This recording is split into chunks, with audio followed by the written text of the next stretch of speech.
everyone, welcome to Study Space Podcast. My name is Noluthando, aka 2021 10 80 69, and I'm here with my friend Alimata _2022 13 40 31.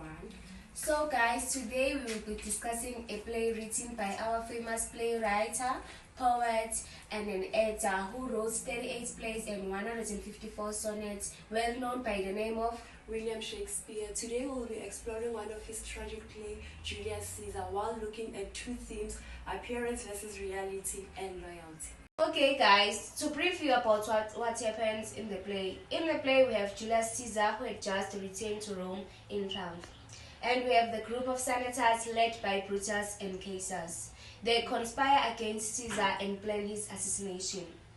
After they have killed Caesar, Mark Antony appears to take revenge for Caesar's death. He manipulates the country people to turn against the conspirators and revenge the death of Caesar. Delving into the theme of appearance versus reality. So, in the beginning of the play, we have the event whereby the country people celebrate Caesar's defeats in Pompeii. So, during the event, a soothsayer comes forward and says the words like, "Caesar, beware of the ideas of March." But then Caesar just decides to ignore him and call him a dreamer. And so does the other country people do that. They don't believe the soothsayer. So, according to them, soothsayer looked like someone who is just a fool. But in reality, the soothsayer words were true. Because what he was saying was just giving awareness to Caesar about what will happen on the 15th of March, which is the day whereby Caesar was assassinated by the conspirators. Again, what happens to Acts 3 Scene 2 is that after the assassinators have killed Caesar, one of his friends, Mark Antony, comes and then sees that the conspirators have killed Caesar, who is his friend. And then they explain to him that they killed Caesar because it is something that is good for the country people. So there is a speech once said by Brutus to the country people, telling them that he killed Caesar because he loved Rome than Caesar. And then in reality, Mark Antony firstly promised the assassinators of Caesar that he won't betray them, and then he'll just paint them well to the country people. But in reality, during the second speech that was said by Mark Antony to the country people, it manipulated the rallies to turn against the conspirators and avenge the death of Caesar. Okay, after Mark Antony has successfully managed to manipulate people through his speech, he manages to pursue them to turn against the conspirators and avenge the death of Caesar. And that thing led to conflict and the chaos between the people of Rome and the conspirators. And it made Brutus and Caesar to run away because they knew that since the people wanted to avenge the death of Caesar, something bad was really coming for them.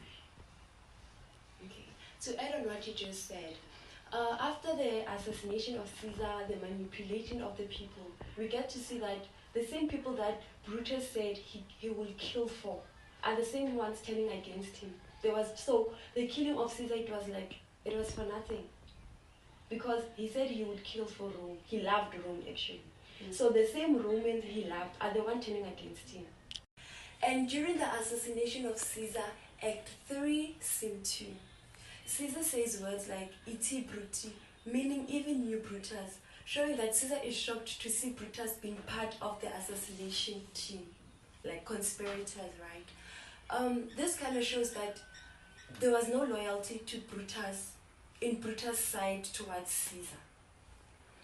Their friendship, it means it was not based on loyalty. So the killing of Caesar, my mistake, the killing of Caesar shows that Brutus is not an honorable man as he claimed to be, and there's no trust. He was trying to show loyalty to the Romans by killing Caesar, but the same Romans are not loyal to him.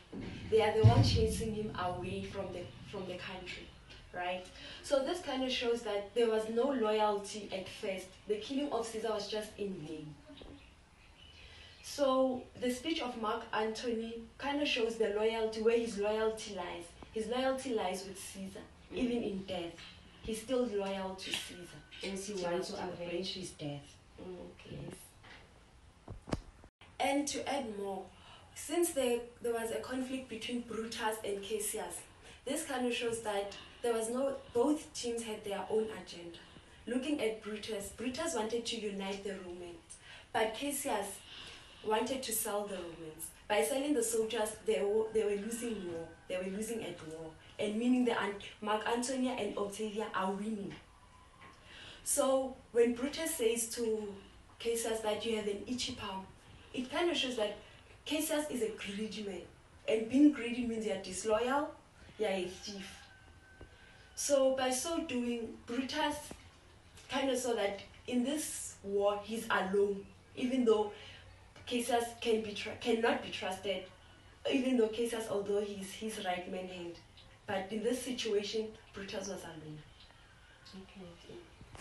Okay, coming to the end of the play, we have scene 5 extreme, whereby there was a fight between Octavius grouping with Mark Antony fighting against Brutus and Caesar. So during that fight, Caesar was not able to fight. He decided to ask one of his right-hand men to kill him. So this means that as Caesar is in the beginning of the play, Caesar told us that Caesar is someone who is strong, who has strength. But then the reality is that Caesar was a coward because he managed to kill himself at the end of the play instead of fighting against Mark Antony. And this kind of shows that when you come to Octavius, since he's Brutus' nephew, he kind of showed loyalty to his uncle even in death. Yeah. He stood by him. He actually went to support Mark Antony. So this guys, we're gonna compare what happens in the play of Julius Caesar and South African political system of modern South Africa. And our comparison will be based on the two themes that we mentioned on the beginning of the podcast, which is appearance versus reality and loyalty. So, what do you think about South African political system and them being loyal to a people or of the nation? Yeah. For me, I would say our South African political system is not loyal to the nation. Reason being for me to say that, when we look at our ruling party right now, when they need votes, they know where to come to us. But when it's time to deliver, they are not there to deliver. And again, there are certain people who benefit from them, others do not benefit. Our political system, especially the ruling party, I'll stick to the ruling party, they have been charged with corruption, theft. Most of them do not take responsibility of their actions. Looking at the state capture, most of our political parties have been through the state capture. All of them are not arrested. So there's no loyalty. Worst part is that the people of the nations are the one now dealing with the aftermath, their consequences of leaders not taking up to their actions. Okay guys, so Gometi is saying here, South African political system is not loyal to South African citizens. Yes. They are not loyal to us. They don't keep out their promises to us. Since we know that the ANC and the DA are collusion, They have collided, right? One thing I can say, both teams have their own agenda. When we look at the DA, we had that the DA, our Minister of Basic Education is part of the DA, right? And I heard that she's trying to get rid of the feeding scheme.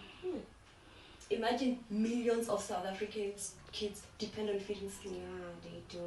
So when I'm looking at this, I'm telling myself that DA has its own agenda, ANC has its own agenda. There is no loyalty between those two, because they are both are pushing their own agendas. They're pushing their political parties' agendas, and our deputy president is from the DA.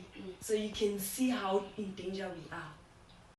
And again, guys, what I've been noticing is that the politicians, if they want us to vote for them, if they want something from the citizens, they just paint themselves good. They promise us that they will do good things for us. They promise us all the goodness, but in reality, they don't keep their promises. They don't do anything. They just want our vote so that they can only benefit for themselves instead of us. So, for example, we have ANC, our famous political party. ANC has promised to do what? To deal with the issue of land reforms. They promised to give the land back to Africans. But even today, the process has been slow, and in some places, no people have got their lands back. The land are still ruled by what? By the colonizers or by the oppressors. To wrap up, through the characters of Brutus, Cassius, and Mark Antony, it is evident that many people may look loyal to us but are not loyal. And sometimes people may seem like they love us, but they do more than that. Ultimately, in reality, Shakespeare was able to portray our daily struggles through the South African political system and the play. And now we are ending our session, and thanks for watching Study Space podcast. Please don't forget to like and leave your comments on the comment section. Bye.